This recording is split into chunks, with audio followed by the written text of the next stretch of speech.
que tenemos planificadas, y antes de empezar nos han pedido firmar las charlas. Pues queríamos saber si todo el mundo está de acuerdo en que se pueda grabar lo que van a hablar los ponentes y luego lo que se irá discutiendo, o si hay alguien que no está de acuerdo que lo diga ahora. ¿Está todo el mundo de acuerdo? Sí. Vale. Pues sí, claro, vamos a hablar. Vale, pues nada, pues gracias, pues se grabarán las cosas. Pues nada, muchas gracias por estar aquí, que hoy se ha cambiado un poco, se ha modificado el programa, pero bueno, la persona que estaba prevista que hablase en esta jornada hablará en la tercera jornada, que haremos una mesa redonda con especialistas clínicos en oftalmología y también vendrán ópticos a hablar, y esperamos también contar los últimos resultados que tenemos del grupo, y con esto ya finalizaremos la jornada, las 3 jornadas que hemos organizado entre la asociación y nosotros. Y nada, y luego decir que hoy es sobre, van a hablar las ponentes sobre nutrición, lo importante que es la nutrición, y luego vendrá la doctora Patricia Udaondo a hacer un poco de recordatorio de la retinosis pigmentaria, de cosas que les puede, dudas que pueden surgir cuando van al médico, vendrá ella a contar un poco. Y entre el tema de nutrición y de oftalmología haremos un pequeño descanso. El descanso es porque estamos, no sé si habrán visto las noticias, que estamos en una precariedad investigadora, los investigadores en general y aquí en el instituto en particular, y nos manifestamos todos los miércoles a las 11, que llevamos, algunos compañeros míos ya llevan la camiseta azul, yo aún no me la he puesto, pero vamos, está aquí la camiseta azul que dice que sin ciencia no hay futuro. Entonces nos manifestamos a las 11 y, aprovechando el día de la jornada, pues estuve hablando con Almudena Maya y le pedí si podía, como representante de la asociación, hacer un manifiesto apoyando a la investigación y a los investigadores, y por eso pararemos un momentito. Los que quieran, es libre por supuesto, los que quieran salir y estar ahí con nosotros un ratito, y luego volveremos a entrar y a las 11:15 seguiremos con la jornada. Sí. Y nada, ya de paso, gracias a Almudena por el manifiesto y por venir aquí, como siempre, para todos ustedes por venir. Y creo que el doctor Millán quiere comentar una cosa, o Almudena primero, o a... o que lo comente, que no...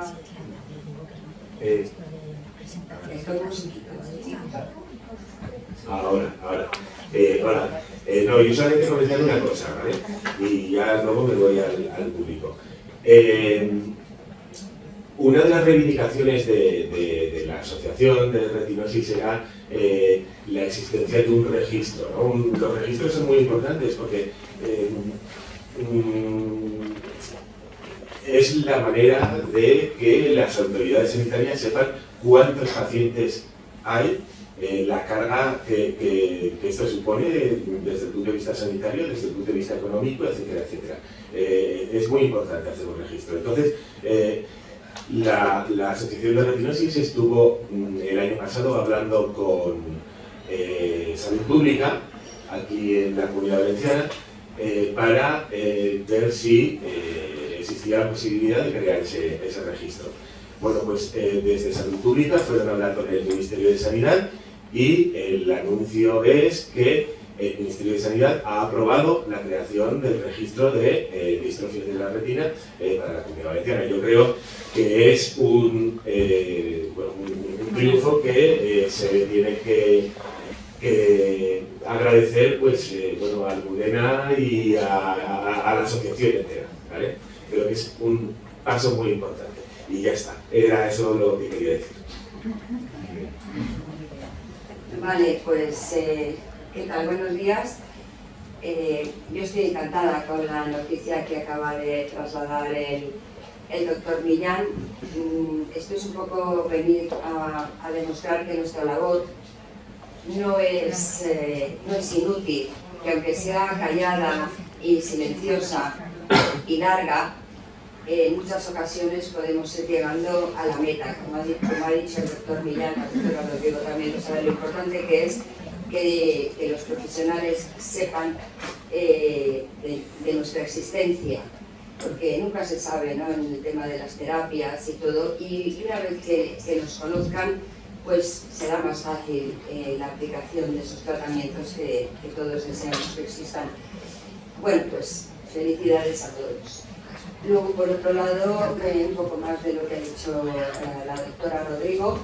Estamos en la segunda charla del ciclo que hemos preparado, la trabajadora social, Melanie y un poquito entre todos. Y hemos intentado conformar desde la primera charla, la segunda, la tercera, unas mesas de divulgación abordando temas que a todos nos interesan. En esta ocasión teníamos conformada una mesa que pensábamos podía ser bastante interesante. Pensábamos, no, es interesante, la hemos tenido que trasladar por motivos que nos han más fuertes que nosotros, porque aunque no lo parezca, lo cierto es que en muchas ocasiones tampoco nos tienen en cuenta, ¿no? Pero bueno, no pasa nada, tenemos siempre plan B, plan C y plan D. Hemos conformado una jornada de hoy a marchas forzadas. La semana pasada los móviles echaban humo. Quiero deciros que la doctora Rodrigo ha estado ahí al pie del cañón trabajando y sufriendo para que hoy tuviéramos la oportunidad de escuchar a profesionales. Y bueno, estoy convencida de que va a salir todo fenomenal y por supuesto, aunque es libre el apoyo, ¿no?, en salir ahí a apoyar a estos investigadores que tanto están peleando por nosotros, creo que Regina Comunidad Valenciana, una vez más, tiene que dar muestra de esa fuerza y de esa capacidad y de esa unión que tenemos. Y bueno, yo sin más creo que ya le puedo pasar la palabra a... bueno, Regina, continúa tú porque la doctora que... ¿Todavía no? No, vamos a hacer una... Bueno, muchas gracias a Modena, como siempre, bastantes personas de la asociación, y bueno, ella va a contar un poco las evaluaciones nutricionales que ha hecho a personas que tienen la enfermedad y personas con retinosis pigmentaria, aunque no va a contar en particular el estudio de nutracéuticos, porque eso lo vamos a dejar para más adelante, para centrarlo con todo lo que hemos analizado en este estudio. Entonces va a hablar primero ella y luego hablará Diana, que nos hablará más ya de la importancia de lo que es la nutrición en la salud. Va a hablar ahora ella. Bueno, buenos días con todos. Yo soy Natalia Mejía y a la mayoría de aquí, bueno, algunos sí los he conocido en la asociación, que he tenido el gusto de darles una asesoría nutricional personalizada precisamente a los pacientes que han trabajado, que han participado en este estudio. Y pues con otros pacientes he conversado asimismo vía telefónica, haciendo algunas encuestas que estaban pendientes para el estudio.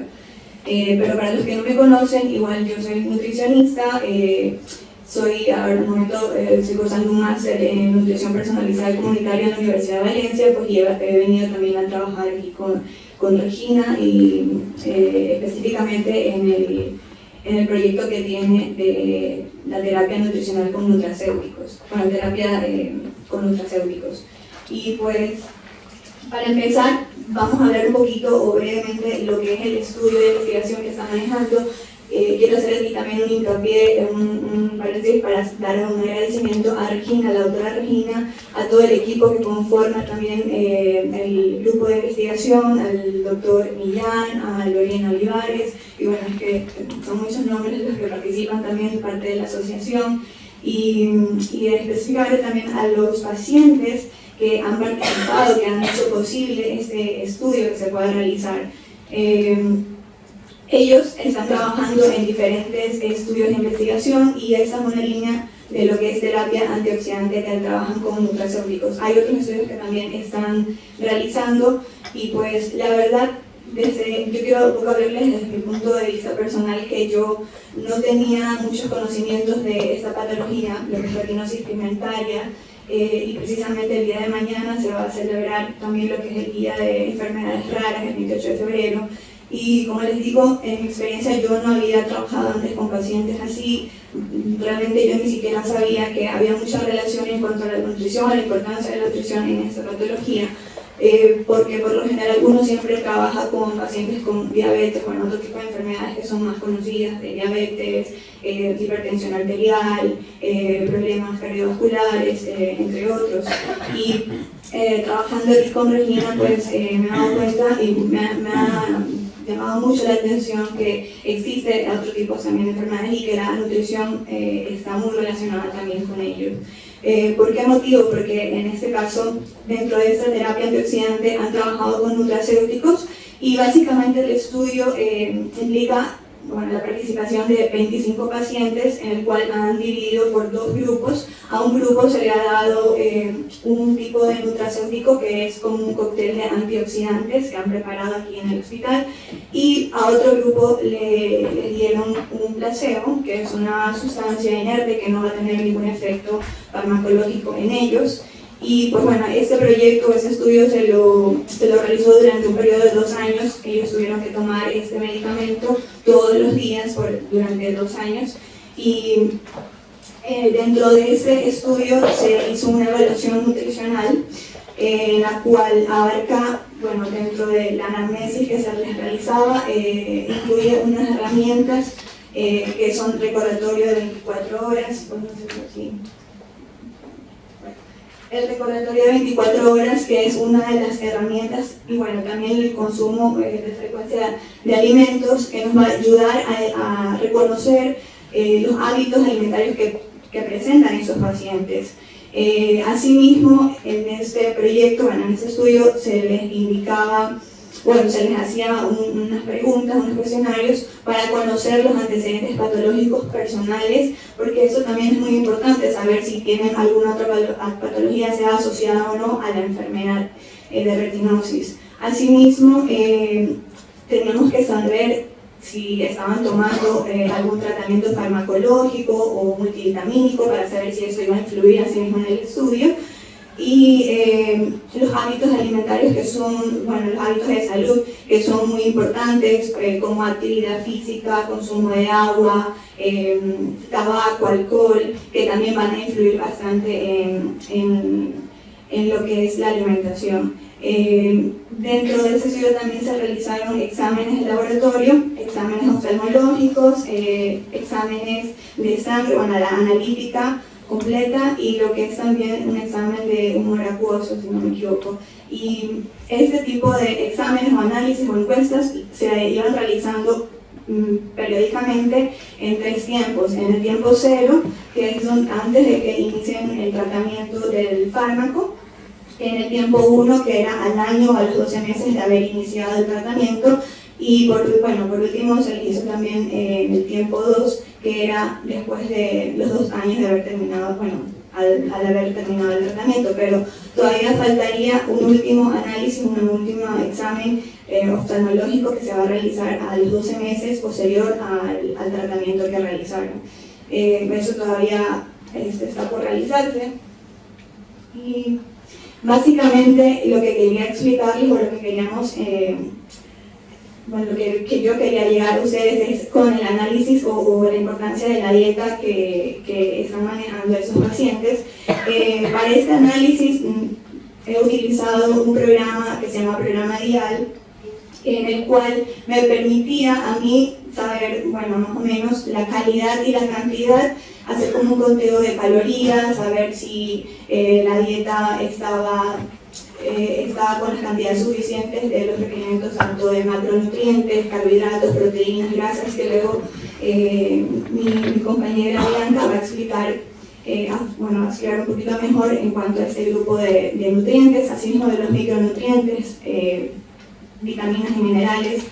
Y pues asimismo saber si la calidad de estos, o sea, si el tipo, por ejemplo, el consumo de grasas, en cuanto al perfil lipídico, si son ácidos grasos monoinsaturados, poliinsaturados, etc. Y eso pues ya le digo, vamos a tener ejemplos luego con la otra charla, la otra presentación. Pero en sí, ¿qué pasó con el estudio? Como acaba de mencionar la doctora Regina, nosotros todavía no tenemos resultados referente a la terapia como tal, si funciona, si es efectiva, ¿no? Porque todavía está pendiente, de hecho, unos pacientes que terminan el tratamiento y pues falta la estadística, entonces todavía como tal resultados del estudio no tenemos, pero sí tenemos un análisis de la dieta, y pues en esta gráfica precisamente podemos observar que nosotros tratamos de conocer, queríamos saber si iba a influir la dieta, la alimentación en esos pacientes, si por ejemplo tienen una alimentación con una capacidad antioxidante más alta que otros pacientes, que en este caso serían los pacientes controles, como vemos en esta gráfica de acá. Y pues para este tipo de comparación necesitamos también pedimos la participación de otro tipo de pacientes que no tengan la enfermedad de retinosis pigmentaria, y como podemos observar en la gráfica, el valor de la capacidad antioxidante total, que estaba medido por el método ORAC, que lo hicimos con el programa DIAL, que es un programa para dietas. Entonces nos muestra que el valor está por debajo de 10.000, mientras que en los pacientes con retinosis pigmentaria tenemos que el valor está aproximadamente en 15.000 milimoles de equivalentes de Trolos por el consumo diario. O sea, eso es una media que se hizo en cuanto a las 3 encuestas que se realizaron.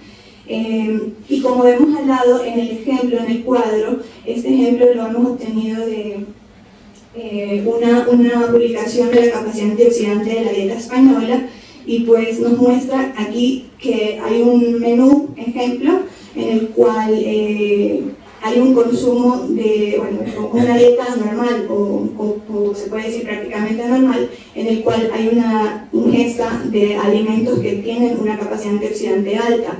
Obviamente en esta lista en este cuadro no es como tal la dieta total, o sea, no es que solo han consumido eso en el día, pero quiere decir que este tipo de alimentos son los que aportan una capacidad antioxidante alta.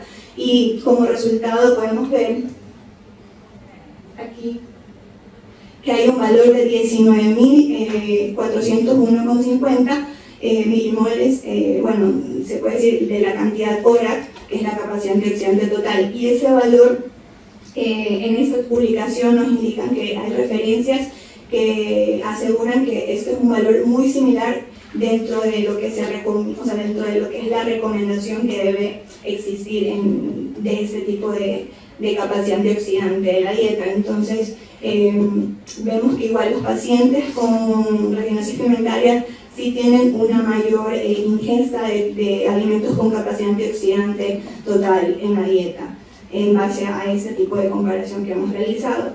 Ahora, en sí también queremos hacer hincapié en lo que es la ingesta de vitaminas, de minerales, y pues asimismo con la ayuda de este programa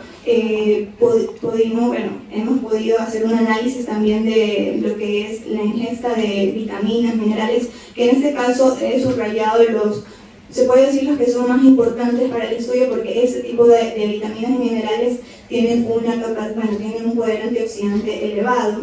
Entonces, como son el hierro, el zinc, el selenio, vitamina A, vitamina E y vitamina C. Y aquí al lado tenemos lo que son el requerimiento de ellos, pues tenemos las cantidades.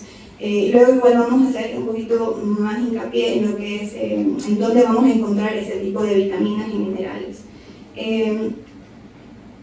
Entonces, en este análisis que realizamos, como podemos observar, no sé si se ve bien, de hecho yo no veo tampoco bien. Pues si tú no lo ves, imagínate nosotros. Ya me imagino, la idea era que se vea, pero bueno, sí podemos ver bien los colores. Y en este lado de acá, en este lado de aquí, podemos obtener lo que es el análisis de la ingesta de los pacientes control. Entonces, estos aquí son los pacientes control, este acá son los de los pacientes con retinosis. Realmente nosotros no encontramos una diferencia significativa estadísticamente entre la ingesta de ellos, porque como pueden ver, la verdad, aquí el consumo de vitamina C es muy parecido en ambos. En el uno está de 114, en el otro de 115. Vitamina E está de 9, en el otro de 8. Y bueno, así como hemos visto con cada vitamina, con cada mineral, la verdad se parecen mucho. Entre lo que es vitamina A y selenio, de igual manera, solo que aquí las medidas están en microgramos, por eso lo separé, microgramos y acá en miligramos.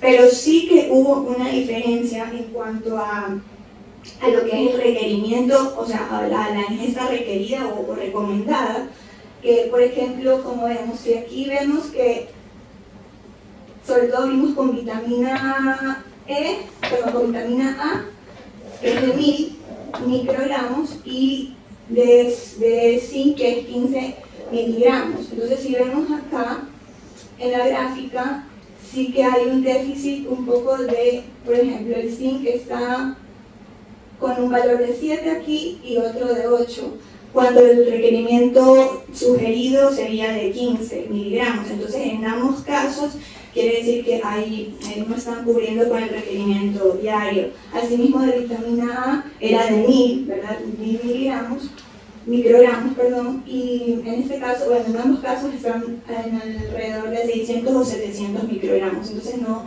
se están cubriendo con el requerimiento sugerido. Pero como vemos, bueno, en el otro grupo de vitaminas minerales sí que cubre, y de hecho en el caso de la vitamina C hemos visto que hay un mayor consumo de este tipo de nutriente o micronutriente. Pero entonces, ¿por qué es importante este tipo de antioxidantes? ¿O por qué nosotros hacemos bastante hincapié en este tipo de vitaminas minerales que tienen un poder antioxidante? Bueno, el antioxidante como tal es una sustancia que se puede encontrar en los alimentos, se puede encontrar dentro de nuestro cuerpo de forma natural, o también puede ser producido por el hombre, y pues estas sustancias van a ayudar a prevenir o a retrasar el envejecimiento celular, que es causado básicamente por los radicales libres. ¿Pero qué son esos radicales libres? Son sustancias reactivas de oxígeno, las cuales van a producir una oxidación a nivel celular, y esto va a aumentar la respuesta inflamatoria, va a disminuir la respuesta antioxidante, y es por eso que en los pacientes que tienen retinosis pigmentaria, asimismo, como hay un aumento de ese tipo de respuesta inflamatoria, va a afectar también lo que es más que nada la respuesta inflamatoria a nivel del humor acuoso, de sangre. Entonces, con el poder antioxidante, más que nada, si consumimos también una buena fuente de alimentos, estos van a ayudarnos a eliminar esos radicales libres que son causantes de ese tipo de efectos secundarios, y pues nos van a ayudar a mejorar lo que es el estado antioxidante ocular y a aumentar la respuesta antioxidante a nivel tanto de sangre como de humor acuoso, y así también a mejorar el campo visual. Luego tenemos esta rueda de antioxidantes. Esta rueda de antioxidantes ha sido modificada de la rueda de alimentos tradicional. Y bueno, esto fue también publicado por Martínez en el 2005, y dentro de la publicación que les mencionaba, la capacidad antioxidante de la dieta española. Entonces, con esta rueda de antioxidante tenemos una herramienta como para poder saber o para poder identificar que por grupos de alimentos tenemos algunos alimentos que nos van a aportar un poder antioxidante mayor. Dentro de esos, como podemos ver aquí en la rueda, tenemos el grupo de frutas, que es muy importante, y pues la ingesta recomendada sería al menos 3 piezas diarias. Si hablamos en cuanto a hortalizas, a verduras, también la ingesta recomendada sería un plato de 5 o 7 veces a la semana. Entonces, de hecho, casi que a diario se deben consumir este grupo de alimentos.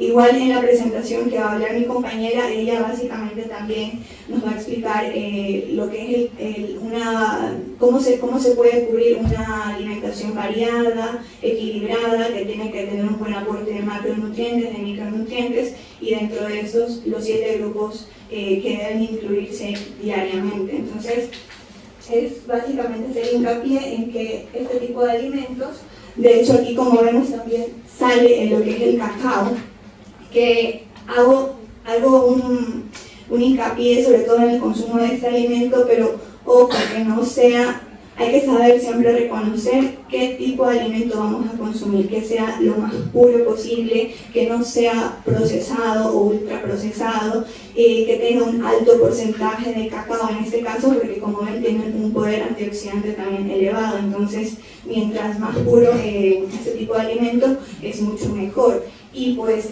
igual aquí nos indica también las cantidades recomendadas. Asimismo podemos encontrar antioxidantes en los granos, en las legumbres, en los frutos secos, en el aceite, sobre todo el aceite de oliva, y pues hay que tratar de consumir ese tipo de alimentos para que, bueno, como le digo, el objetivo de esto es que se sensibilice a la población de que se haga una ingesta variada, equilibrada, en donde nosotros podamos consumir diferentes grupos de alimentos de forma diaria y en las porciones recomendadas para que así se pueda mantener un buen estado óptimo de salud, ¿sí? Pues iba a mencionar básicamente, hoy vamos a mostrar imágenes en qué alimentos podremos encontrar, gracias, en qué alimentos se pueden encontrar este tipo de micronutrientes, de vitaminas. Entonces, específicamente hablando de vitamina C, como indicamos que la ingesta recomendada sería de 60 miligramos por día, estos serían uno de los principales alimentos que tienen una buena cantidad de ese tipo de nutrientes. Como vemos en la imagen, pues hay pimiento morrón, puede ser pimiento amarillo, yo lo recuerdo acá, guayaba, no sé si eso lo conocen acá. Si no lo conocen, no hay problema, porque tampoco vamos a hacer lo imposible por buscar este tipo de alimentos. Siempre hay que tratar de estar adaptado a lo que hay en nuestra zona, ¿no? Entonces, bueno, el kiwi, la fresa, espinacas, lentejas, todo ese tipo de alimentos tienen un buen aporte de vitamina C, y básicamente, como podemos observar en este cuadro que está aquí nos indica más o menos por la porción cuánto nos aporta eso. Por ejemplo, con un kiwi que pesa unos 76 gramos, una unidad, nos está aportando un valor de 74 miligramos. ¿Qué quiere decir esto? Que con una fruta que comamos en el día ya estamos cubriendo con el requerimiento. Entonces, es por eso que también en las estadísticas, en el cuadro, vimos que la vitamina C sí que se cubría fácilmente, sí que de hecho estaba por encima de la ingesta recomendada, más o menos estaba por 100 miligramos, entonces está perfecto. De hecho, aquí como es una tierra que tiene la naranja, que también tiene un buen aporte de vitamina C, pero para que sepan, igual hay otro tipo de alimentos que sí tienen un aporte mayor de ese tipo de nutrientes. Entonces, igual aquí les dejo esta gráfica para que tengan un poco más claro en qué alimentos están. Y, por ejemplo, con la vitamina A, que sí había un déficit, como recordamos, en esta de aquí vimos que estaba por debajo de la cantidad, si aquí era de 1000 microgramos, en algunos casos en pacientes con colitis y retinosis estaba por 700 o 600 microgramos. Entonces, en este tipo de alimentos tratar de hacer un poquito más hincapié que se puedan consumir. Como vemos, se encuentra la leche, huevo, queso, el hígado de vaca, la carne de vaca asimismo. En cuanto a frutas está el melón, las zanahorias, espinacas. Entonces, en este tipo de alimentos tratar de hacer un poquito hincapié, y más que nada que sepan que la alimentación, como les decía, tiene que ser variada, equilibrada. Si nosotros combinamos esos alimentos, si por ejemplo un día comemos una ensalada y lleva zanahorias, al otro lleva brócoli, al otro lleva espinacas, y así podemos variar. Lo importante es que sepan que tiene que consumirse diariamente este grupo de alimentos, asimismo las frutas, entonces para poder cubrir con los requerimientos diarios. Con el hígado es un ejemplo de que tiene un buen aporte. Si vemos, por 100 gramos del alimento aporta 20.000 microgramos, o sea, eso también es bastante. Entonces no es necesario que se consuma tampoco el hígado diariamente. De hecho, la recomendación sería 1 o 2 veces, una vez a la semana o cada 2 semanas, pero con otro tipo de alimentos como están aquí, podríamos también cubrir los requerimientos de este micronutriente. Asimismo tenemos con la vitamina E, que eran 10 miligramos al día, pero bueno, este tipo de micronutrientes sí que también estaba dentro del rango de lo normal, o sea que sí, la mayoría de los pacientes, tanto los control como no, tienen un buen aporte de ese micronutriente, pero igual para que sepan que eso se encuentra en lo que es frutos secos, en aceite de oliva, el aguacate, y bueno, vemos ahí también otro tipo de alimentos. Con el hierro, de igual manera, lo encontramos más que nada en las carnes rojas, carnes de vaca, lo que son legumbres, granos, semillas, espinacas, vegetales de hojas verdes. Entonces aquí vemos que también, y bueno, en el análisis que hicimos, vimos que sí se cubría también con este tipo de micronutrientes. Hay excepciones, porque igual esas gráficas fueron determinadas como por una media, pero hay días que de repente uno tiene una ingesta un poco baja, porque, qué sé yo, no comimos una carne, no se comió tal alimento, pero lo importante es que tratemos de que se incluyan, que sea de forma variada. El zinc era uno de los micronutrientes que también estaban con un déficit, entonces tratar de saber que igual en dónde lo podríamos encontrar, en lo que es los granos, las legumbres, lo que es el queso, pero como vemos, este aporte de este micronutriente está por cada 100 gramos de alimento. Nosotros tampoco vamos a comernos, por ejemplo, el queso, no vamos a comernos 100 gramos para obtener un aporte de 4.4 miligramos. Simplemente comemos la porción que se recomienda y hay que tratar de, como les decía, y hago mucho hincapié en esto, variar, o sea, que la dieta sea equilibrada, incluir todos los grupos de alimentos que nosotros con una buena ingesta y con un aporte variado de ese grupo de alimentos podemos cubrir tranquilamente los requerimientos diarios. Y por último tenemos con el selenio, asimismo un aporte de 70 microgramos, y bueno, eso sí que se cubría, entonces igual para que sepan en qué alimentos se pueden encontrar este micronutriente. Eso sería todo. Muchas gracias. Les dejo con esta frase que dijo Hipócrates, que la verdad es una marcada desde el inicio de mi carrera, que tu medicina sea tu alimento y el alimento tu medicina. La nutrición es una medicina preventiva, más que nada. Y pues en el caso que yo, como les decía, no había conocido antes esa enfermedad, pero me parece muy interesante saber que igual el aporte de una dieta rica en antioxidantes va a ayudar de cierta forma a que los pacientes tengan una mejor calidad de vida y que se puede decir que se ralentezca, pero de hecho ese es el propósito, el objetivo de esta terapia farmacológica con nutracéuticos, que se ralentezca el proceso de degeneración de la pérdida de la visión, ¿sí? Y pues muchas gracias a todos, más que nada a Regina por darme la oportunidad de participar en este estudio de investigación, bueno, a todos los que conforman la asociación y también a todos los pacientes que han podido participar en el estudio, y pues que sin ustedes no se podría haber realizado este tipo de investigación. Muchas gracias. A poder presionar, entre comillas y de buenas maneras, el que las cosas giren para adelante. Bueno, soy retinóloga, soy oftalmóloga especialista en retina de aquí del Hospital de la G.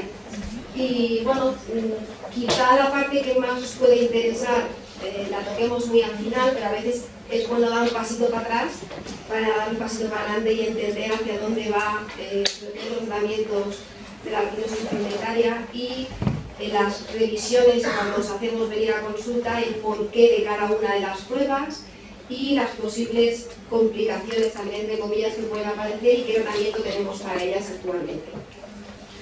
Bueno, lo importante es que, como sabéis, el ojo funciona como una cámara de fotos tal cual. De hecho, hasta nosotros mismos, los oftalmólogos, nos dividimos en especialistas de la parte anterior del ojo, que sea la parte más óptica, y los oftalmólogos que se dedican a la parte posterior del ojo, que sea la parte más neurológica. Es decir, los que tratamos el carrete de la cámara de fotos y los que tratan los objetivos de la cámara de fotos.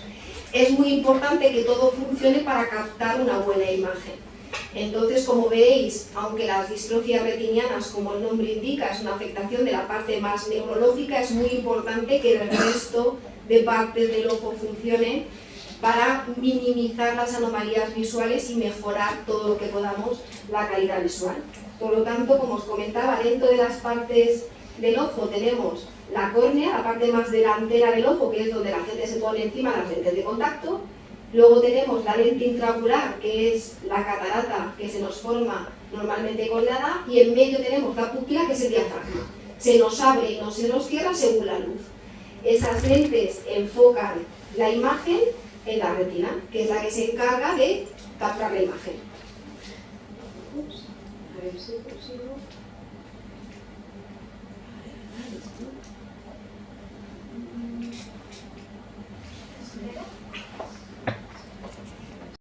La retina. Como veréis, la retina es especialmente complicada. Cuando entramos, pasamos las lentes y entramos dentro del ojo, tenemos un tejido que es como un mapa, como una tela, como una manta, como queréis llamarlo, todo naranja, que es la retina, que es lo que llamamos retina. Así, vale. El puntero es el que no es vale. Pero bueno, yo os lo explico así un poco con confianza. Toda esa parte naranja que veis ahí son muchos píxeles, muchísimos millones de neuronas, que son los que se encargan de captar la imagen. La mancha que veis más amarilla, mirad, si Patricia, si apuntas a la pantalla, también entonces, vale. Es que es muy bueno. Que tanta modernidad y ya. ¿Vale? Eso que veis ahí es el nervio óptico. Este es el que se encarga de coger toda la información del tapiz de la retina y enviarlo al cerebro, ¿de acuerdo? Pero sobre todo quiero que os fijéis en los famosos fotorreceptores. Esa palabra la habréis oído por activa y por pasiva, que cuando se dañan se pierde la visión, ¿de acuerdo? Es la capa más importante a la hora de ver, pero sí que es verdad que depende de muchas otras estructuras. Si no reciben riego, se dañan. Si tiene algo delante que las tapa, no se ve. Y las distrofias de la retina es un daño genético directamente sobre esas células que se van deteriorando. Tenemos dos tipos de fotorreceptores. Tenemos los bastones y los conos. Eso también os sonará, ¿de acuerdo? Los bastones son muchísimo más numerosos, hay hasta 120 millones de bastones dentro del ojo con lo pequeño que es. Se encargan de la visión periférica, son las que nos dan la referencia del campo, qué nos viene por un lado, qué nos viene por arriba o qué nos viene por abajo, y de la visión nocturna. ¿De acuerdo? Esto sonará a todos. Y por lo tanto es muy sensible y se ponen a funcionar, se activan cuando hay poca luz. Cuando hay mucha luz, desconectan completamente, se saturan y entonces aparecen en la fiesta los conos, que son todo lo contrario. Son muy poquita cantidad, 6-7 millones comparado con los bastones, se encargan de la visión durante el día cuando hay luz y son los que decimos que nos dan la visión útil. Es decir, si nosotros queremos ver una cara, queremos leer o queremos ver la tele, son ellos los que trabajan. Si no queremos darnos golpes con las cosas, tropezarnos con una mesa que está a la derecha o con una puerta, son los bastones los que nos ayudan, ¿de acuerdo? Y dentro de los conos, obviamente, tenemos de tres tipos para hacer toda la combinación de gamas de colores. Tenemos los rojos, tenemos los verdes y tenemos los azules. Esto es muy importante para entender los distintos grados de afectación de la retinosis y por dónde van los tratamientos que tenemos ahora. La particularidad de la mácula, que es la zona anatómica central de la visión, es que es donde se concentran la mayor parte de conos, ¿de acuerdo? Hay enfermedades que es lo primero que se daña y hay enfermedades que es lo último que se daña. En la degeneración macular, como la propia palabra indica, es lo primero que se daña, es gente que enseguida deja de leer, pero la visión periférica la sigue manteniendo, de manera que torciendo un poquito la cabeza pueden ver las cosas, pero no pueden leer un libro. En la retinosis, por ejemplo, pasa al revés, en el glaucoma pasa al revés. Es la última parte que se afecta, por eso muchos de vosotros mantenéis una visión en escopeta central, podéis ver las caras aunque no veis lo que viene alrededor, ¿de acuerdo? ¿Qué es lo que pasa? Que hay una concentración enorme de conos, gran parte de esos fotorreceptores que se encargan de ver están ahí a nivel central y tienen ningún vaso sanguíneo ahí en medio para que todo sea captar imagen. Seguimos. Os voy a hablar de pruebas. Normalmente cuando hacemos un diagnóstico... a ver si me lo pasas. Cuando hacemos un diagnóstico en retina, tenemos palabras claves de pruebas. Os sonará la palabra fondo de ojo, os sonará la palabra campo visual, os sonará la palabra electroretinograma y pruebas electrofisiológicas, y os sonará la palabra OCT, ¿de acuerdo? Son pruebas para medir tanto la anatomía, es decir, físicamente cómo está, y cómo funciona cada una de las partes de la retina, y así podemos clasificar el grado de afectación que hay, y si hay alguna anomalía que podemos tratar, tratarla, ¿de acuerdo? Entonces, esto sería una OCT. La OCT es equivalente a un TAC. Igual que se hacen TACs en el resto del cuerpo, no sé por qué salta solo, pero vale. Igual que hay TACs en el resto del cuerpo, los tenemos en el ojo. Y tenemos perfectamente visible... Está guay, esto es para... Bueno, la coloides es la capa vascular, que veis que es como grumitos, es como pinta de pan, ¿de acuerdo? Como si fuera un montón de vasos y de venidas alrededor, y el resto de capas son muy lineales, son perfectamente estructuradas porque son las neuronas, ¿de acuerdo? Dentro de las distrofias de la retina hay una clasificación bastante importante. A ver si conseguimos... ¿Vale? Tenemos las enfermedades de la retina que cursan con ceguera nocturna, tenemos las enfermedades que primero afectan los conos, es decir, la visión central, tenemos las enfermedades que alteran a todo tipo de bastones y conos a nivel del centro, y tenemos las distrofias que afectan a todo, para nuestra subclasificación.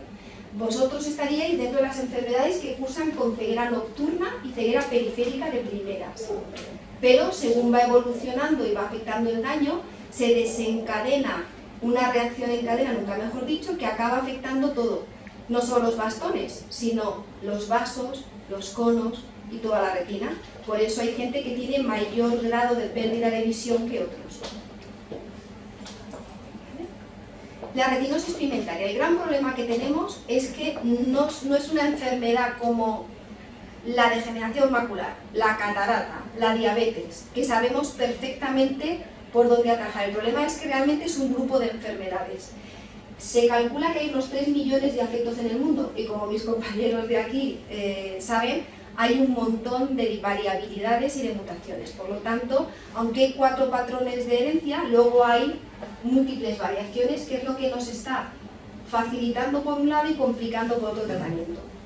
Una de las grandes, y me vais a permitir el atrevimiento de decirlo, ventajas es que suele ser una pérdida de visión lenta y progresiva, y aunque es muy incómodo no tener campo visual y nos puede afectar a cosas cotidianas, es mucho más duro perder la visión central de inicio, ¿de acuerdo? Y la realidad es que es muy variable. Hay gente que llega a edades muy tempranas con visiones muy bajas y gente en edades mucho más tardías que mantiene visiones en las que se puede valer. Entonces hay mucha variabilidad y sobre todo hay formas atípicas que son realmente difíciles de diagnosticar. Luego hay síndromes, ¿vale? El síndrome de Usher también os sonará. La retinosis pigmentaria está asociada a otros tipos de patologías. En este caso, el síndrome de Usher sería que se asocia a distintos grados de hipoacusia, es decir, de problemas auditivos, ¿de acuerdo? Pero es indistinguible a nivel clínico, por nuestra parte, un síndrome de Usher de una retinosis pigmentaria simplemente, ¿de acuerdo? Esos son mis compañeros los que se encargan de diagnosticarlos. Vale, vamos a lo más importante, los síntomas y los signos y las famosas pruebas con las que nos volvemos locos a veces. Los síntomas que se van notando es ceguera nocturna, reducción concéntrica del campo visual, eso nos puede confundir. La ceguera nocturna es muy típica de la miopía. Por lo tanto, hay pacientes que son bastante miopes, a partir de 5 o 6 dioptrías que les pasa esto, y a veces no sabemos distinguir si el problema es la propia miopía, que también afecta a los bastones, o es una forma de retinosis que está empezando. Por eso es tan importante las pruebas complementarias. La reducción concéntrica del campo visual, idem de lo mismo, es una afectación que puede también tener algo tan común como el glaucoma, que no da otro síntoma. Da una reducción de la visión por la noche y una reducción del campo. Lo bueno es que simplemente tomando la tensión podemos hacernos una idea de que sea una enfermedad o sea la otra. Y en fases avanzadas, lo que os decía, si los bastones se van dañando, se provoca esa muerte celular, se van desintegrando, liberan adentro del ojo sustancias que son tóxicas, en cadena se van dañando el resto de estructuras. De hecho, es muy característico que pacientes con retinosis, los vasos que tienen, tanto las arterias como las venas, sean extremadamente finitas.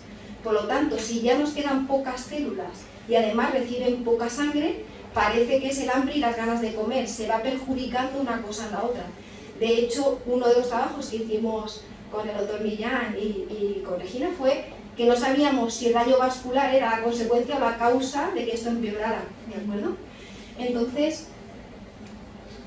la atenuación del calibre es muy frecuente, pacientes en los que, esto os lo digo yo y os lo creéis, pero aquí se ve fenomenal.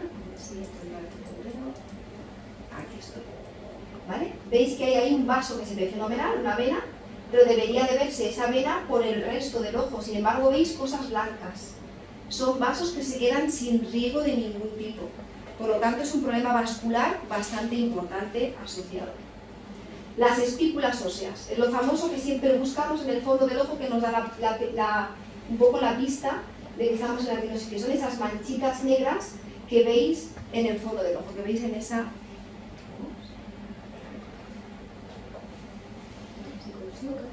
Pero bueno, son todas estas manchitas. ¿Qué es lo que pasa? Que es un daño, como los bastones están fuera, se van desintegrando de fuera para adentro. El pigmento, esa mancha negra que se ve que no siempre aparece, es algo que pasa muy común en las enfermedades de retina cuando hay daños. Es lo que llamamos movilización de pigmento. Solo hay dos partes en el cuerpo donde hay melanina, donde hay pigmento, la piel y el ojo.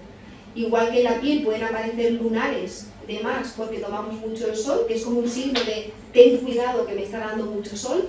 Dentro del ojo, cuando aparece mucho pigmento porque hay una degradación de melanina, es cuidado que aquí está pasando algo. Y en este caso es porque están desapareciendo de forma rápida células de la retina. Y si os fijáis, los patrones de los campos visuales, que aquí os he puesto uno, hacen el patrón que es muy parecido a lo que veis en la imagen de fondo de ojo. Por lo tanto, podemos correlacionar dónde está el daño dentro del ojo con dónde está lo que vosotros veis. Es entender cuál es vuestra afectación visual. Y aquí tenéis la imagen de OCT, que ahora os explicaré por qué os la ponemos.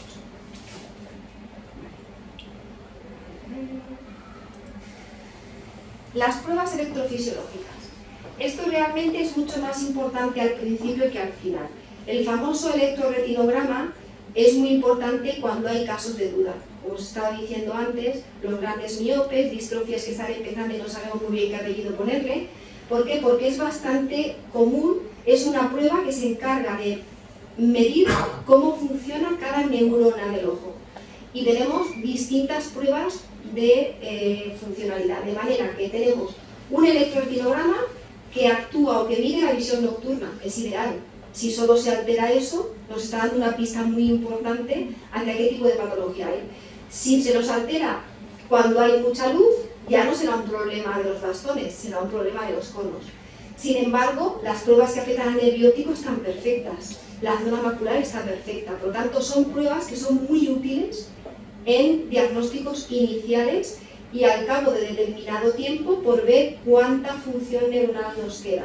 Que ahora mismo, hasta ahora, era poco útil a la hora de poder indicar un tratamiento, era simplemente un estadiaje, pero en un futuro, espero que no muy de ciencia ficción, sí que nos servirá para saber la prioridad de pacientes que podemos tratar para poder intentar frenar ese daño y esa progresión de pérdida neuronal y de función de los ojos. Os he puesto un ejemplo. Esto es uno de los casos complicados de definir. Es una chica joven, sin ningún antecedente personal de ningún tipo, y ella venía diciendo que se notaba torpe, que no sabía por qué, ella conducía hacia su vida normal, pero cuando cogía el coche por la noche se sentía muy insegura comparado con el día, aunque todo el mundo le decía que veía perfectamente porque veía al 100%, pero ella sentía que no tenía ese 100% de visión. Y que las cosas como los picaportes de las puertas se daban golpes continuamente. El fondo de ojo era totalmente normal, por lo tanto las famosas espículas, como es algo muy inicial, no las vamos a encontrar. Tenemos que irnos a pruebas un poquito más de detalle. Cuando analizábamos el campo visual, era muy periférico el daño, pero era simétrico. No es miope, no tiene tensión. Aunque no teníamos los rasgos comunes de una retinosis, había que sospecharla. La OCT del escáner, como era muy inicial, tampoco teníamos daño de esas neuronas, ni había una pérdida real, no se valoraba nada. Y el diagnóstico nos lo dio la genética. Por lo tanto, hay que tener un índice alto de sospecha, aunque para vosotros sean pruebas muy pesadas, porque yo sé que los campos visuales llegados a cierto momento os supone un martillo chino realizarlo, o incluso una frustración el hecho de a lo mejor ponerse una prueba que os cuesta, es realmente útil para nosotros para poder hacer un seguimiento. Sin embargo, como os decía, el resto de neuronas son perfectamente normales. Imágenes. Mi compañera, esta paciente amiga que tenía el ojo completamente normal, sería justamente la que tenemos en esa esquina de aquí, que veis que es un ojo con buen color, naranja, hasta brilla, como brillan las retinas de la gente joven. Aquí tendríamos un caso de libro, el caso que nos ponen en todas partes, que es blanco y en botella, y en medio tendríamos un caso sutil en el que empiezan a aparecer espículas, pero todavía nos quedan muchas venas, muchas arterias, muchos vasos y un buen color en la retina, ¿vale? Patrones de visión. Como veis, hay una correlación perfecta entre los campos visuales y cómo tenéis la imagen vosotros, ¿de acuerdo? La imagen de aquí arriba, de la gaviota de aquí arriba,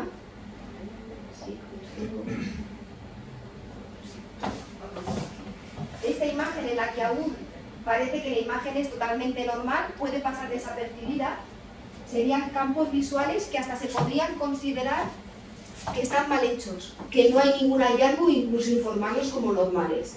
Lo ideal siempre es hacer un segundo campo cuando aparezca alguna normalidad por intentar cerciorar o certificar si la persona se ha equivocado al hacerlo porque es algo subjetivo o realmente está patológico. Empezamos a hacer algo muy sutil. Esto sería el caso que os he puesto antes. Este es su campo visual y esto sería un poco una escenificación de cómo ve. Y aquí serían casos de personas que ya tienen un daño bastante avanzado pero mantienen la zona central. Otras patologías son completamente lo contrario, ¿de acuerdo? Esta es vuestra referencia de pérdida de visión. Esta sería la pérdida de visión, por ejemplo, de gente que tiene todo lo contrario a vosotros. Una distrofia de conos o una degeneración macular, una afectación central. Ven fenómeno alrededor, pero no ven absolutamente un ojo, una nariz o una boca. Y la gente que tiene una afectación por la diabetes o una trombosis o un problema vascular, ven a parches. Hay zonas del campo que ven y zonas del campo que no ven, que sería la imagen de ahí arriba, ¿de acuerdo? Tratamiento, que eso es lo que más os interesa a vosotros, ¿vale? El tratamiento, como hay una afectación vascular, aunque no sea muy común, hay pacientes que lo que hacen es algo similar a las varices de las piernas. Es decir, nosotros sabéis que tenemos venas y arterias. Las arterias son las que se encargan de llevar la sangre a los tejidos y las venas las de recogerlas, ¿de acuerdo? Cuando hay un problema de circulación y la circulación va muy lenta, el problema es que la sangre se estanca. Al estancarse la sangre, lo que hace a veces es salirse de su sitio. Habréis visto que la gente en verano, con el calor, tiene las varices con las piernas súper hinchadas, ¿vale? Tienen un edema en las piernas. En pacientes que tienen un problema de circulación, como son pacientes con retinosis que se acaba dañando la circulación, y además tienen una pérdida de células, es decir, tienen espacios virtuales que se van quedando huecos, pueden acabar rellenándose de líquido y aparecer un edema macular. Por lo tanto, siempre que venís a consulta, os hacemos una OCT para definir si hay o no edema macular y si cambia o no cambia, porque el edema macular tiene tratamiento. Y si no lo tratamos, añadimos a vuestra pérdida periférica una pérdida central. Por lo tanto, es algo que podemos tratar, que podemos mejorar y que se debe de hacer. Hasta hace unos años solo teníamos un tipo de fármacos que trataba el edema macular. Y era un tipo de fármaco que indirectamente dañaba la circulación. Por lo tanto, no os lo podíamos poner. Pero ahora sí que existen gamas de medicamentos que se pueden poner cuando hay algún paciente con retinosis con edema macular. Por lo tanto, si en algún momento, aunque entre visita y visita, hace un mes que os hemos visto, notáis algún cambio en la visión central, no es típico de la retinosis. Podéis tener una aparición de un edema macular. La puerta de urgencias de la FE está a las 24 horas, hay OCTs y escáneres disponibles a las 24 horas. Es fundamental, si existe, diagnosticarlo y tratarlo inmediatamente. ¿De acuerdo? Segundo, la catarata. La catarata también es muy frecuente que aparezca. Entraría dentro de fotoenvejecimiento precoz del ojo. Arriba tendríais un ojo normal, a través de la pupila se ve la cámara oscura de nuestra cámara de fotos. Aquí tendríamos la lente intraocular que se nos ha vuelto opaca y por lo tanto hace perder la visión progresivamente. Cuando veamos cataratas, en general utilizamos un microscopio, es microcirugía, no se dan puntos. En vuestro caso sería exactamente igual que una catarata de una persona sin retinosis, pero tenemos que tener una particularidad, el tema de la luz. Es decir, las neuronas del ojo, los fotorreceptores, son sensibles a la luz. Os habrán dicho que tenéis que tener determinada protección con la luz y tener cuidado con la radiación ultravioleta, por evitar un daño añadido, ¿de acuerdo? Hay estudios que demuestran que la fotosensibilidad o el daño de la luz es mayor o menor, es variable. Es muy difícil demostrarlo porque teníamos muchos pacientes, pero sí que es real que justamente el epitelio pigmentario, es decir, una capa que está dentro del ojo al lado de los fotorreceptores, es la que se encarga de protegernos de la luz. Pero si tenemos un daño estructural podemos ser más sensibles a ello. Con todo ese rollo, lo que os quiero contar es que cuando operamos una catarata en un paciente con retinosis, disminuimos muchísimo la luz del microscopio. Si alguno os ha operado alguna vez, veréis que la luz es prácticamente mínima y las lentes que utilizamos intraoculares también son diferentes. Os he puesto dos modelos. Estructuralmente es lo mismo, es una lente intraocular que no se cambia, que está para toda la vida dentro del ojo, no es como otras prótesis del cuerpo que hay que cambiarlas, entonces por muy jóvenes que seáis, esa lente se queda ahí para toda la vida, pero tienen filtros amarillos, tienen filtros de radiación ultravioleta para protegeros un pelín más de la luz. Ahora nos vamos ya a los temas un poco de futuro. Lo primero que salió, que esto seguro que lo habéis oído, es el ojo biónico, ¿de acuerdo? Salió una prótesis ocular, se llama Second Sight, es como segunda vista o segunda oportunidad para la visión, que lo que consiste es en meter un microchip. Os voy a ir hacia adelante y hacia atrás, ¿vale? Lo tenéis aquí, ¿vale? Ahí tenéis una placa blanca, sería como meter un microcomputador, sería meter fotorreceptores eléctricos en la zona central de la visión y a través de un microprocesador que tiene, manda la imagen a unas gafas que lleva el paciente puestas, ¿de acuerdo? Eso está fenomenal, pero es para gente que tiene un daño muy profundo, es para gente que ya tiene un daño tan avanzado que la zona central de la visión no la tiene. Entonces es bueno tener eso mejor que nada, pero como si dijéramos es para estadios muy avanzados. Entonces nos permitiría gente que no ve más que percepción de luz, volver a ver bultos, volver a ver los edificios, volver a ver los árboles y volver a ver cosas. Problema, lo que os decía, la mejora es limitada porque es gente que tiene un daño muy profundo. Si estamos hablando de que una persona con una mácula normal tiene 6 millones de fotorreceptores, de conos en este caso, estos tienen 256. Son los primeros modelos, van a venir modelos con muchísimos más, pero obviamente no es la visión que tiene una mácula normal porque tiene muchísimos más píxeles o muchísimos más neuronas que nos captan imágenes, ¿de acuerdo? Pero ya está la tercera fase del Second Sight y se está tratando a pacientes con degeneración macular con resultados muy buenos. Una pequeña pega que tiene es que requiere un entrenamiento muy importante, sobre todo porque se les está poniendo a gente que lleva muchos años sin ver. Entonces no se acuerdan realmente de lo que son las cosas. No se acuerdan de cómo eran los edificios, ni de cómo eran los árboles, ni de cómo eran las distancias. Pero bueno, siempre es una mejora respecto a su visión inicial. Requiere cirugía, todos los tratamientos que vienen actualmente requieren una cirugía, aunque son ayudas pseudo-ópticas, se tienen que poner los implantes a nivel intraocular, ¿de acuerdo? Y este primer avance sería para casos extremadamente avanzados. Y ahora nos viene la nueva tecnología. Un futuro que he llamado quizá no tan lejano, la terapia génica. Ya hay aprobada y comercializada una terapia génica, es el Luxturna.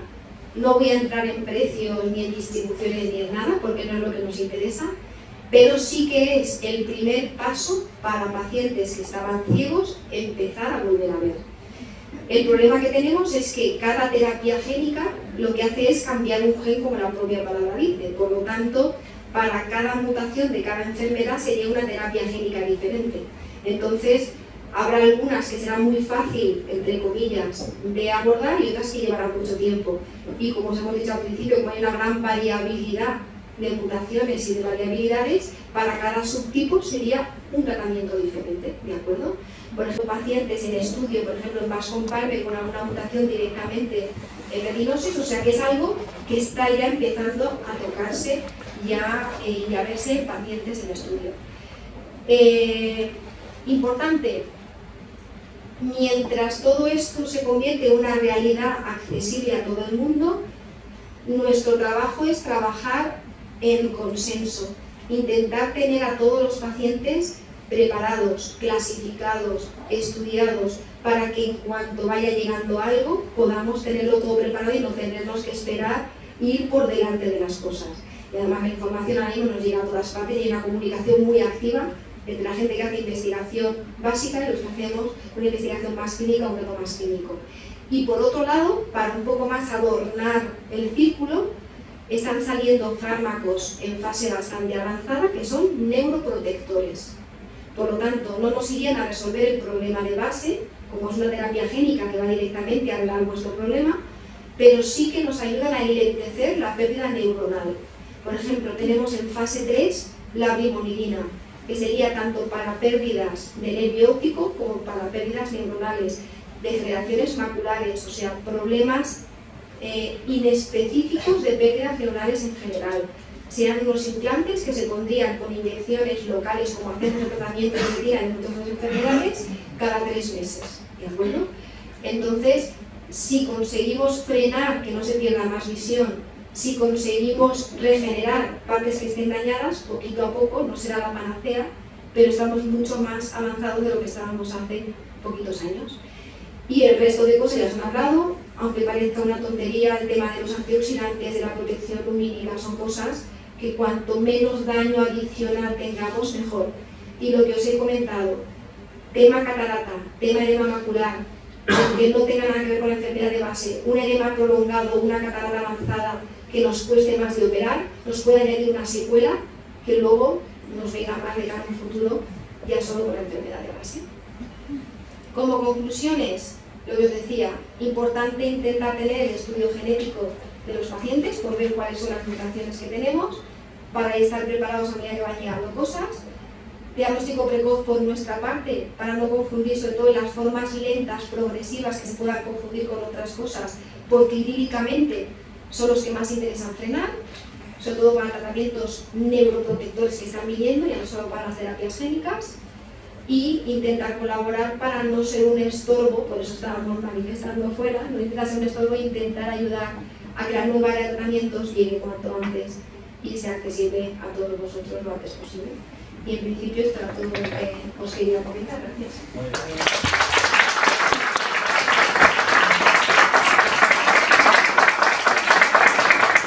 Si queréis hacerle alguna pregunta a la doctora Uraondo.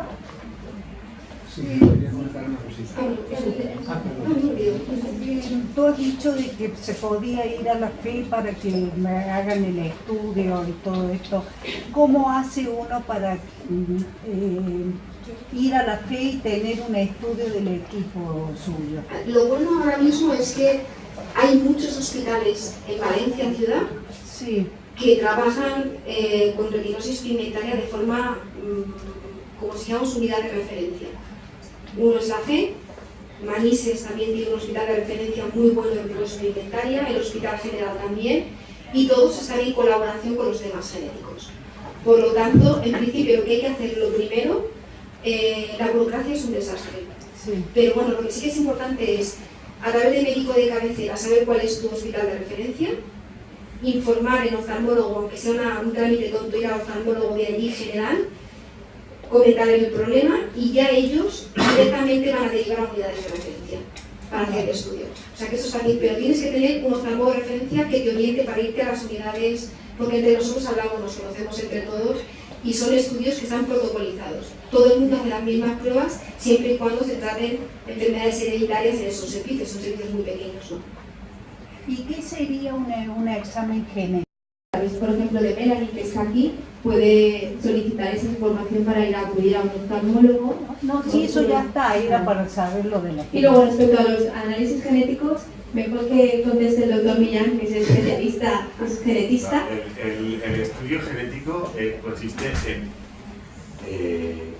para el paciente es como un análisis de sangre. Se saca un tubito de sangre periférica, se pincha y luego ya nosotros analizamos, pues bueno, en estos momentos 117 genes que están implicados en distintos tipos de distrofias de la retina, porque como ha dicho la doctora Udaondo, es muy difícil desde el punto de vista clínico saber si se trata de un tipo o de otro, porque depende del estado, de la progresión, de la edad, etc. Entonces estudiamos 117 genes y tenemos en estos momentos el diagnóstico genético confirmado en el 60% de los casos, que es más o menos lo habitual. En el 40% restante, pues bueno, o bien porque no se secuencian bien los genes, o bien porque sabemos que hay otros genes que todavía no están identificados, no encontramos nada. Pero en el 60% sí. Vale, entonces con un análisis de sangre. Exactamente. En ayuna, en la cosa. No hace falta. No hace falta. Muy bien, muchas gracias. Programa de ordenador, me he puesto muy nerviosa. Pero ya estoy bien. A ver.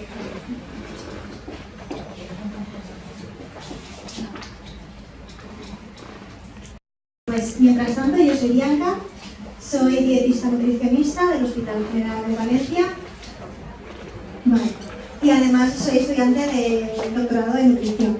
La idea de estar hoy aquí, además de ser la última charla, estáis muy cansados, que es hacerla, y más ahora, después de toda la jornada, lo más práctico posible y con 4 o 5 cosas, ¿vale? Para llevar a casa 4 o 5 ideas, mejor que muchos números y muchísima información, ¿vale? Es decir, hacerlo lo más práctico posible. No importan las diapositivas porque en el fondo son simplemente una ayuda. Lo importante es un poco de lo que vamos a hablar, ¿vale? Bien, bueno, pues muchísimas gracias a la doctora Regina Rodrigo por invitarme hoy aquí, por supuesto, a todos ustedes por haberos quedado hasta el final y al Instituto de Investigación, ¿vale? Y vamos a empezar por la parte, bueno, un poquito más práctica de la nutrición. Bien, vamos a hablar de 4 o 5 conceptos clave para que os llevéis a casa, ¿vale? De lo que es una alimentación saludable. No me voy a enfocar tanto en lo que es la patología en sí, sino todo lo que es la salud en general, ¿vale? Esto que quede bastante claro porque voy a hablar de alimentación en cuanto a la prevención de la enfermedad, ¿vale? De enfermedades relacionadas, que en el fondo son diabetes, colesterol, hipertensión, cáncer, etcétera, pero no ya tanto de las enfermedades de distrofia de retina, ¿vale? Bueno, entonces, lo primero, ¿vale? Que nos tenemos con lo que nos tenemos que quedar es qué es lo que es una alimentación saludable. Bueno, pues una alimentación saludable debe de cumplir al menos unas cuantas premisas básicas, ¿vale? Necesitamos para la salud conservar, esto es muy importante, lo máximo posible nuestra masa muscular y tener, obviamente, una cierta cantidad de grasa, pero no muy elevada, ¿vale? La grasa es necesaria porque tiene muchas funciones en nuestro organismo, pero siempre que no sea muy elevada. La masa muscular es fundamental. Después, en lugar de hablar de dieta y hablar de alimentos puntualmente, necesitamos tener un estilo de vida saludable, ¿vale? Es decir, algo que sea a largo plazo. No decir, hoy voy a comer esto, pero mañana y pasado voy a comer esto otro, me voy a pasar. No, es que tiene que ser un estilo de vida, un hábito. Como el hábito, por ejemplo, hacer deporte, hábito de estudiar cuando estamos en época de estudiar, es un hábito, ¿vale? Después, debe ser basado en cosas científicas y no en mitos y en falsas creencias. Yo siempre tengo como una regla, que igual os sirve, os la cuento por si acaso, y es, si escucháis algo de que el vecino, la vecina, el compañero tal, ha dicho algo en la tele, no creer créenoslo. O sea, siempre tendemos a creérnoslo. Mira, ha dicho esta persona esto. Es que ante la duda, desconfiar, ¿vale? Porque os irá mejor. Y después, obviamente, la alimentación debe de prevenir aquellas enfermedades relacionadas con la alimentación, como el síndrome metabólico, que en general son muchísimas enfermedades como hipertensión, diabetes, cáncer, bueno, infinidad de patologías relacionadas con una alimentación poco saludable, ¿vale? Y además debe de mejorar nuestra calidad de vida. Esto es muy importante. Bien. Otros dos conceptos clave que tenéis que distinguir, ¿vale? Es lo primero que nos dice cuando entramos en la carrera. No es lo mismo alimentarse que nutrirse, ¿vale? La alimentación es un proceso voluntario. Yo tengo en la mesa, imaginaros, muchísimos alimentos. Y la alimentación es un proceso voluntario. Yo cojo este porque este es el que me apetece. Y no cojo el otro porque no me apetece este. Es educable, ¿vale? Tiene que ver pues con nuestras creencias. Hay gente que es vegetariana, hay gente que es vegana. Es un proceso educable. Hay, por ejemplo, en otros países desayunan otro tipo de cosas que aquí en España no se desayunan, etc. ¿Vale? Es educable.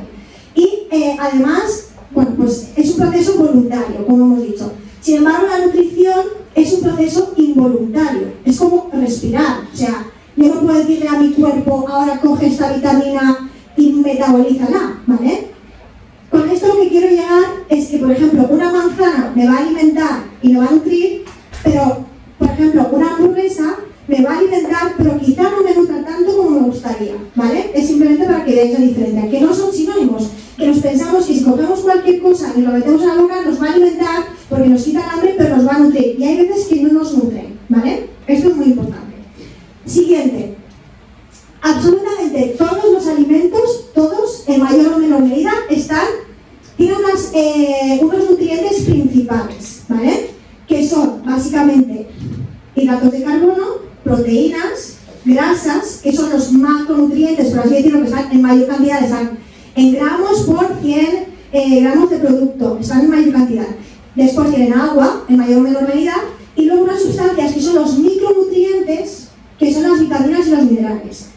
Siempre tendemos a fijarnos en los macronutrientes, es decir, cuántas grasas tiene este producto que me estoy comiendo. Pero lo más importante es cuánta vitamina y cuánto mineral tiene este alimento que yo estoy ingiriendo, ¿vale? Eso es lo importante del producto al fin y al cabo. También, obviamente, los macronutrientes son importantes, pero no son tan importantes como nos pensamos, ¿vale? Y absolutamente todos los alimentos, en mayor o menor medida, están... tienen estos 5 o 6 nutrientes, ¿vale? Entonces, para que vosotros sepáis un poco la funcionalidad dentro del organismo, vamos a ir un poco uno por uno para distinguirlos, ¿vale? Bien, empezamos por los hidratos de carbono. Bueno, por los hidratos de carbono, por así decirlo, tiene que recordaros a todo aquello que es una semilla, bueno, no son semillas realmente, pero sí que es, bueno, todo lo que es pasta, arroz, patata, o sea, bueno, ahora mismo no me sale la palabra, pero bueno, tubérculos, etcétera, ¿vale? Todo eso son hidratos de carbono, los alináceos, por así decirlo, ¿vale? Todo eso son hidratos de carbono. Y las frutas también son hidratos de carbono, a excepción del aguacate, que es más una fruta grasa, ¿vale? Hay dos tipos de hidratos de carbono, los más complejos, porque son muchas moléculas, ¿vale?, juntas, y los que son más simples, que tienen moléculas de azúcares libres, como la glucosa, la fructosa, etc., que eso normalmente están en las frutas y en algunas verduras. Las funciones de los hidratos de carbono en nuestro organismo, ¿cuáles son? Pues son la fuente de energía, por así decirlo. Entonces, yo, por ejemplo, si voy a correr una maratón, mi cuerpo, para que yo pueda llegar a la meta, va a ayudarme los hidratos de carbono, la grasa no me va a impulsar a llegar a la meta. Va un poco en función de la actividad física que yo tengo, el caminar, respirar, todo eso. Necesitamos unos ciertos hidratos de carbono para mantener las actividades básicas diarias, del día a día. Lo que pasa es que los confundimos y nos pensamos que son necesarios. Además, confundimos un poco los saludables con los no saludables, ¿vale? Entonces, hidratos de carbono saludables, las frutas, todas, ¿vale? Los no saludables, ¿vale?, son los que son más refinados, tipo arroz refinado, pasta refinada. No es que sean perjudiciales, pero sí que es verdad que es mejor consumirlos cuanto más integrales mejor. Y luego hay un cierto tipo de hidratos de carbono que está ahora muy de moda, que nos olvidamos de ellos, y es todo lo que es la patata, el boniato, la avena, la yuca a veces, ¿vale? Por ejemplo, la quinoa, todo eso son como nuevos hidratos de carbono por el movimiento cultural que existe, que están apareciendo en nuestra dieta. Son bastante, tienen muchas propiedades y no sería mejor no olvidarnos de ellos y empezar a introducirlos en nuestra dieta, más que nada por dejar pasta, arroz, patata para todos los días, ¿vale? Es decir, función de los hidratos, la energía de correr, moverse, etc. ¿Vale?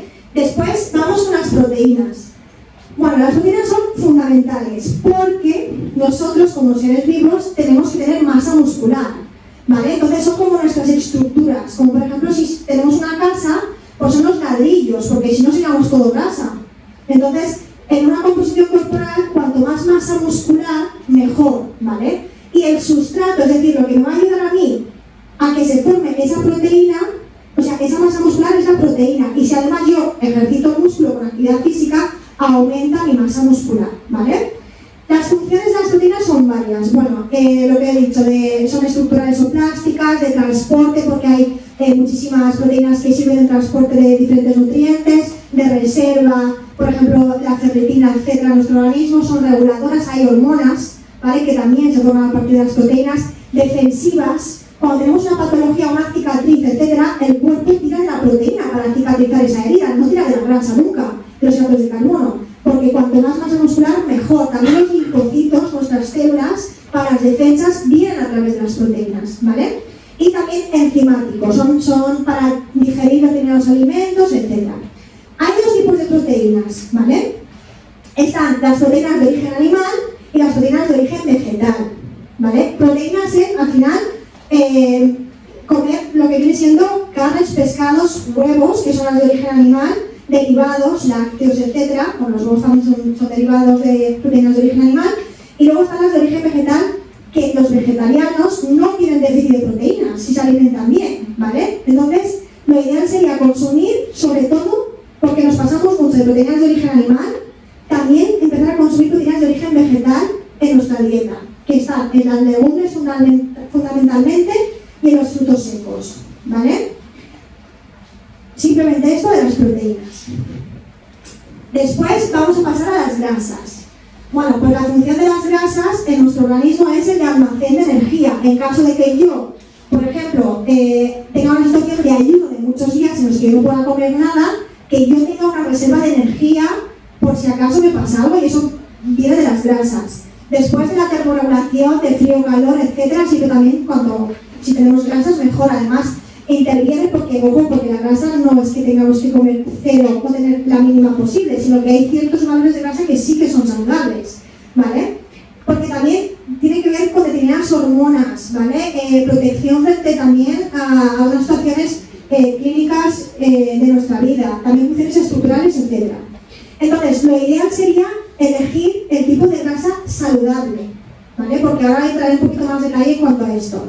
Grasas saludables, quedaros con aceite de oliva virgen extra, que es lo mejor de lo mejor, porque encima aquí en este país se puede consumir bastante más barato que muchos otros, ¿vale? Después los frutos secos, las semillas, ¿vale? El cacao puro, como ha dicho mi compañera, chocolate puro, lo más puro posible, ¿vale?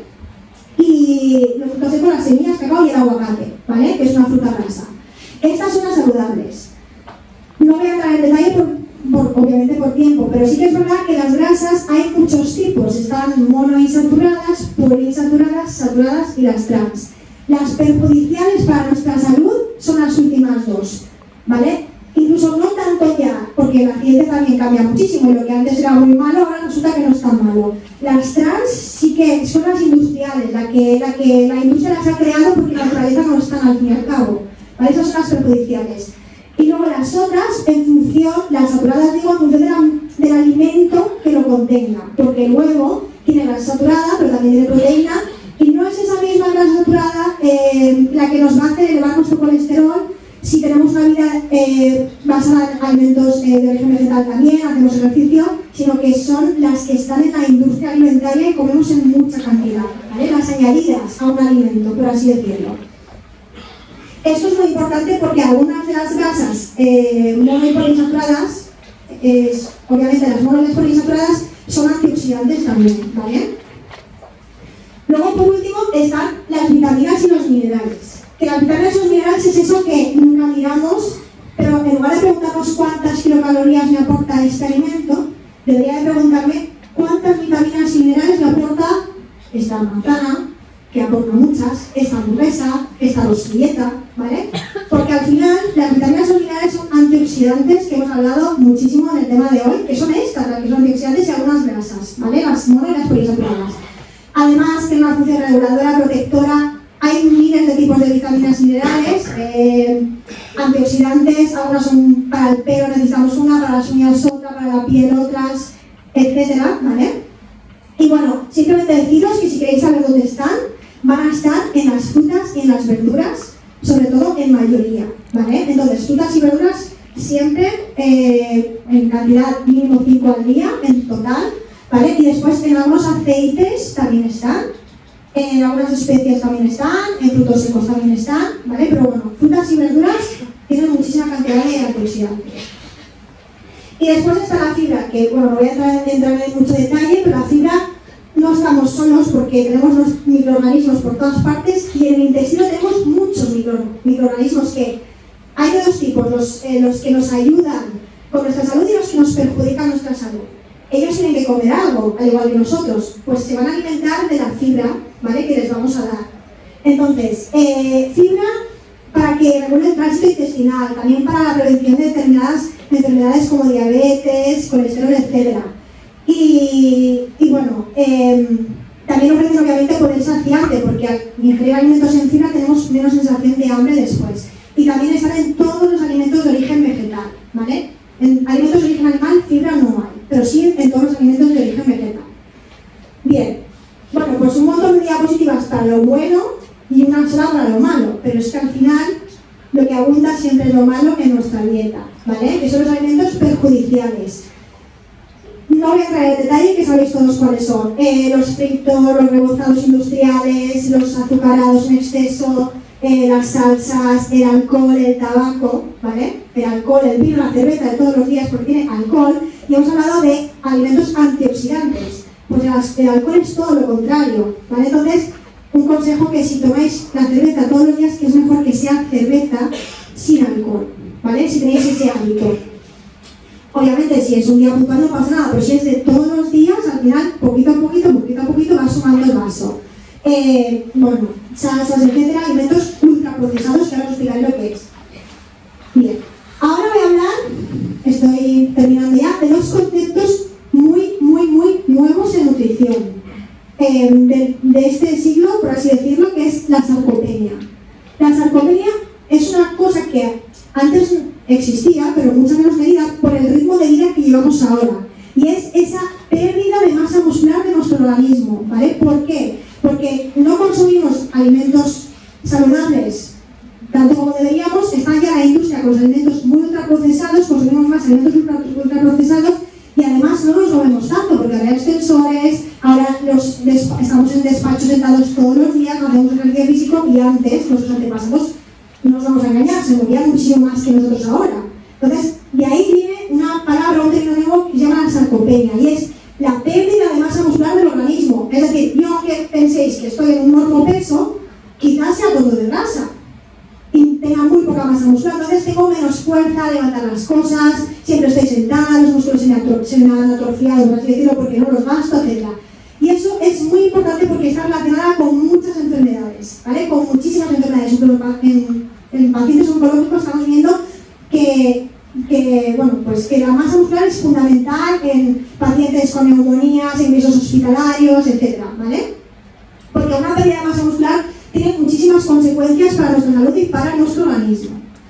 Y luego la obesidad, ¿vale? Que también ha pasado de ser, simplemente una enfermedad, a ser casi como una pandemia, una epidemia. Es decir, la acumulación de masa grasa afecta, ¿vale?, a nuestro organismo y obviamente las enfermedades empiezan a aparecer, todas las que tienen que ver con el síndrome metabólico, los diferentes tipos de cáncer, enfermedades cardiovasculares, diferentes complicaciones, pancreatitis, grasa en el estómago, grasa en el páncreas, grasa en el hígado, etcétera, ¿vale?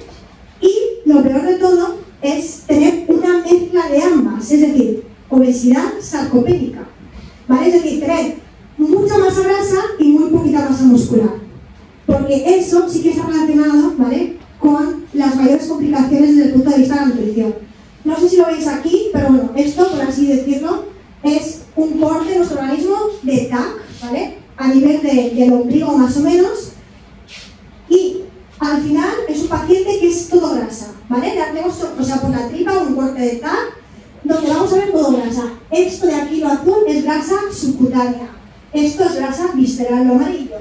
Lo verde es grasa intramuscular, la que está dentro del músculo. Y lo rojo es el músculo, que es muy poquita cantidad. Entonces, al final eso es obesidad sarcopénica. Un paciente que tiene mucha obesidad, ¿vale?, y muy poca masa muscular. Y esto hay que intentar prevenirlo en la mayor medida posible. Bueno, después 4 o 5 cosas del etiquetado de los alimentos que a poder ser os informéis un poquito de lo que compréis, ¿vale?, porque hay azúcares añadidos, exceso de grasa saturada y de sodio en los alimentos que nosotros compramos, que ahora os voy a intentar decir cuáles son los mejores, cuáles deberíamos tener más cuidado de consumir en menor cantidad, ¿vale? Y no fijarnos tanto en las calorías, sino en las vitaminas, en los minerales y en los nutrientes que ese alimento me estaría aportando.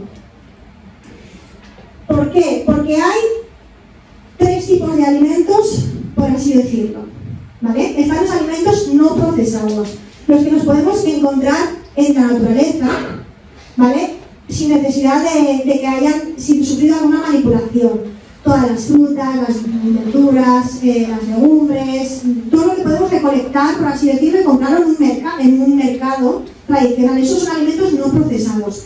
Estos, cuantos más consumáis, mejor. Después, obviamente, hemos evolucionado y los alimentos empiezan a sufrir alguna cierta manipulación.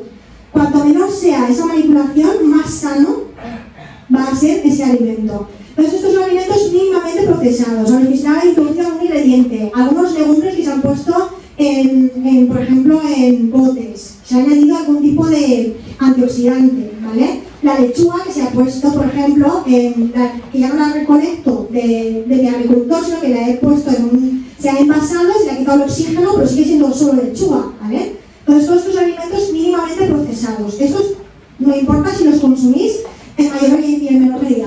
Pero luego hay otros alimentos que han sufrido muchísimas manipulaciones. Se les ha añadido ingredientes como azúcares simples, grasas hidrogenadas, sal, exceso de sal, etc. Entonces, son los alimentos ultraprocesados, que si les damos la vuelta, leemos azúcar, maltosa, maltodextrina, sal, etc. Y luego ya cierta cantidad de alimento, ¿vale?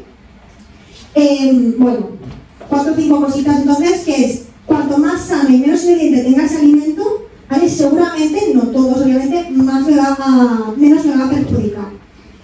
Y después, ya por último, en la última diapositiva, un concepto de, por ejemplo, si tuviésemos que dar unas recomendaciones a personas de manera general, sin entrar en detalle de cuánta actividad física hacen, si son diabéticos, si no son diabéticos, ¿cómo vamos a hacerlo? ¿Vale? Pues hasta ahora teníamos la pirámide de los alimentos. Lo que pasa es que está muy desactualizada, porque hemos cambiado nuestro estilo de vida y ya no caminamos tanto, y ya no hacemos tanto ejercicio. Entonces, más que la pirámide, además de que hemos intentado cambiarla para que la fruta y la verdura siempre esté en la base, porque se ha intentado cambiar y hay una nueva pirámide, lo vamos a hacer con el plato de Harvard, ¿vale? Que es, obviamente, sin entrar en detalles de persona con su patología, etc., una recomendación más a nivel general, ¿vale? Entonces, lo que vamos a hacer es que vamos a dividir el plato en 4 partes, ¿vale?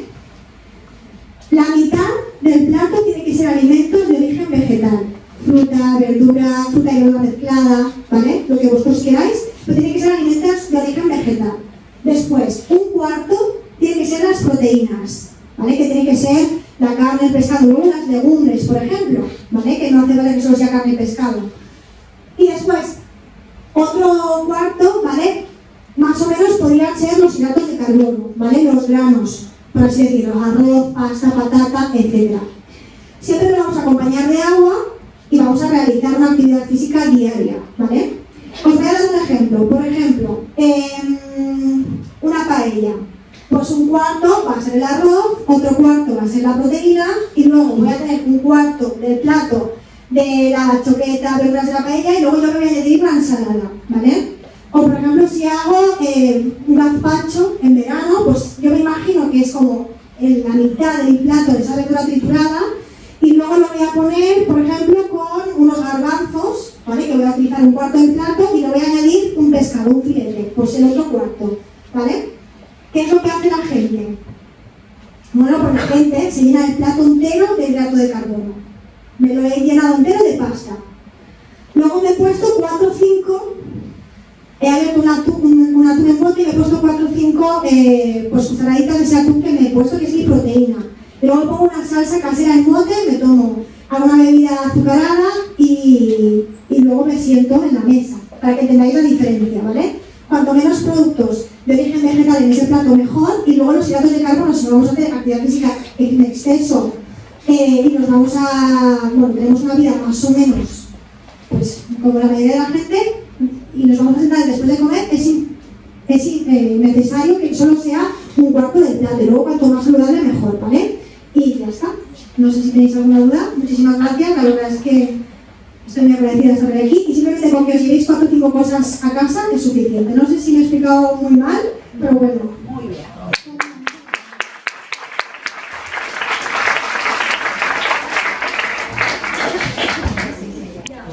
Y nada, os volveremos a haremos otra vez un poco de difusión cuando nos organicemos la tercera jornada, que creo que será 12 de abril.